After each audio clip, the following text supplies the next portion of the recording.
नमस्कार दोस्तों, क्या हाल चाल है आप सबका। उम्मीद करता हूं कि अच्छे ही होंगे। आज फिर से आप सबके बीच में एक नया टॉपिक, एक जबरदस्त, एक शानदार टॉपिक आप सबके बीच में लेकर आए हैं, जिसका नाम है खिलाफत आंदोलन।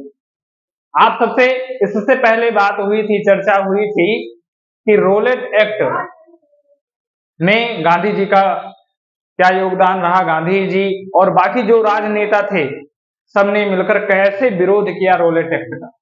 उसके बाद में गांधी जी को ये लगा कि इन अंग्रेजों को अगर देश से निकालना है, अगर देश से भगाना है, तो उसके लिए हिंदू और मुस्लिम दोनों लोगों का सहयोग चाहना होगा। बिना दोनों के सहयोग के ये चीजें संभव नहीं है। तो इनके दिमाग में ये नहीं आ रहा था कि आखिर में इस चीज को कैसे किया जाए कि हिंदू मुस्लिम में एकता हो जाए, एकजुट हो जाए। तो उसी समय क्या हुआ कि प्रथम विश्व युद्ध जब खत्म हुआ तो उसमें तुर्की की हार हो गई।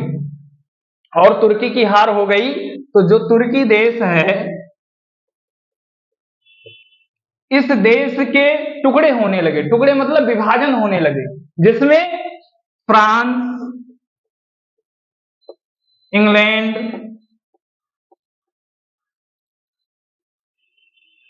अमेरिका,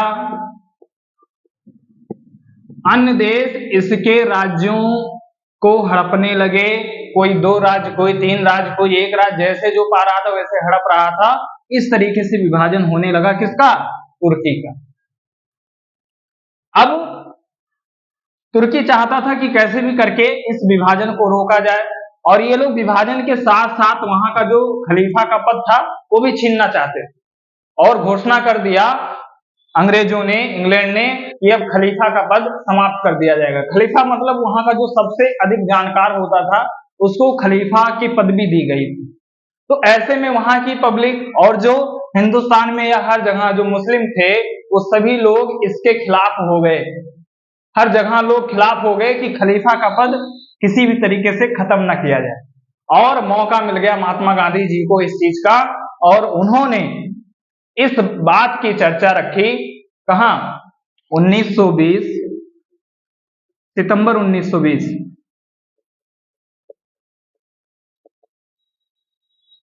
कोलकाता अधिवेशन। कांग्रेस का जो कोलकाता अधिवेशन हुआ था, वहां पर इस बात की चर्चा की कि किसी भी तरीके से हम सबको खिलाफत आंदोलन में भाग लेना है, उनकी मदद करनी है। और ऐसे में फिर महात्मा गांधी जी ने क्या किया कि फिरोज शाह कोटला स्टेडियम, फिरोज शाह कोटला स्टेडियम, जो आज के समय में नाम है अरुण जेटली स्टेडियम,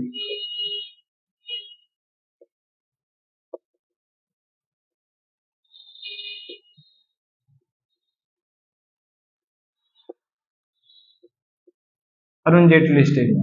तो यहां पर क्या हुआ कि मुस्लिम के सभी कार्यकर्ता, शौकत अली और जो है मोहम्मद अली, ये सारे लोग वहां पर एकजुट हुए थे, इस चीज का विरोध कर रहे थे। अब महात्मा गांधी जी को पता था कि आज नहीं तो कल, हफ्ते 10 दिन में ये जो तुर्की विभाजन है ये खत्म होना ही होना है। लेकिन उनको चाहिए था मौका, और उन्हें मौका मिल गया हिंदू मुस्लिम को एकजुट करने का। और ये गए और वहां पर अध्यक्षता कर दिए, और 1 हफ्ते के अंदर तुर्की विभाजन रद्द कर दिया गया। और उससे पहले शौकत अली और मोहम्मद अली, ये जो 2 लोग थे, इन्होंने बंबई में खिलाफत समिति का गठन किया था इसके विरोध में, कि कैसे भी करके तुर्की विभाजन को समाप्त करना है और खलीफा का जो पद है वो वापस लेकर आना है। कौन कौन? शौकत अली और मोहम्मद अली।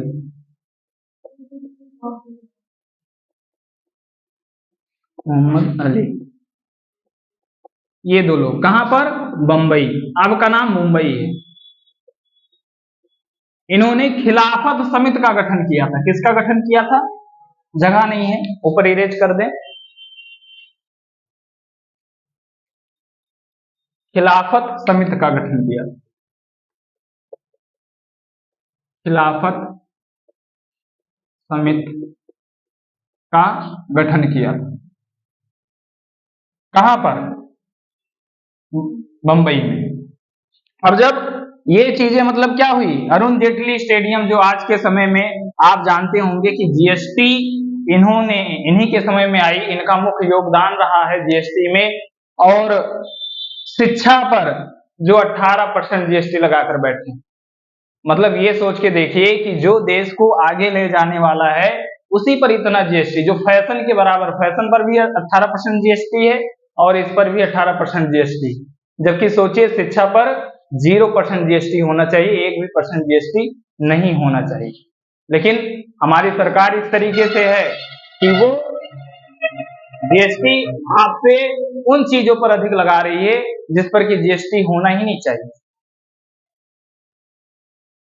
तो कहीं ना कहीं ये चीजें हम लोगों के लिए गलत है, क्योंकि जिस प्रकार से खाने में अगर नमक नहीं है तो खाना फीका लगता है, उसी प्रकार इंसान की जिंदगी में अगर शिक्षा नहीं है तो वो जिंदगी फीकी लगती है। तो इसलिए दोस्तों, अगर जीएसटी बढ़ जाएगी, जीएसटी अधिक रहेगी तो क्या होगा, हर कोई उस शिक्षा को हासिल नहीं कर पाएगा। तो सरकार को इस चीज पर सोचना चाहिए।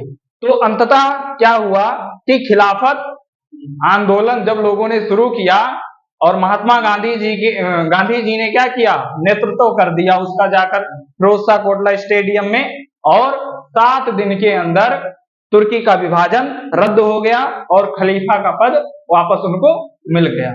तो यहां तक इतना ही बात करेंगे, फिर आगे मिलेंगे एक नए टॉपिक के साथ। अगर ये वीडियो आप सबको अच्छा लगा हो तभी लाइक शेयर करिए, अगर ये वीडियो आप सबको अच्छा ना लगा हो तो बिल्कुल आप डिसलाइक कर सकते हैं।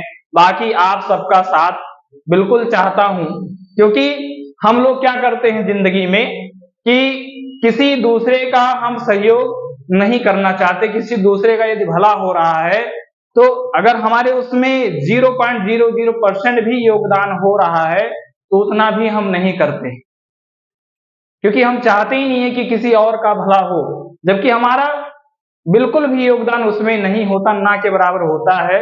लेकिन वही जो ना के बराबर आपका योगदान होता है, उसी बूंद से सामने वाले का घड़ा भरता है, उसको अपने लक्ष्य हासिल होते हैं।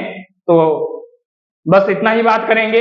तो वीडियो को ज्यादा से ज्यादा लाइक शेयर और जो है सब्सक्राइब करें। So thank you, all the best, आपका दिन शुभ हो।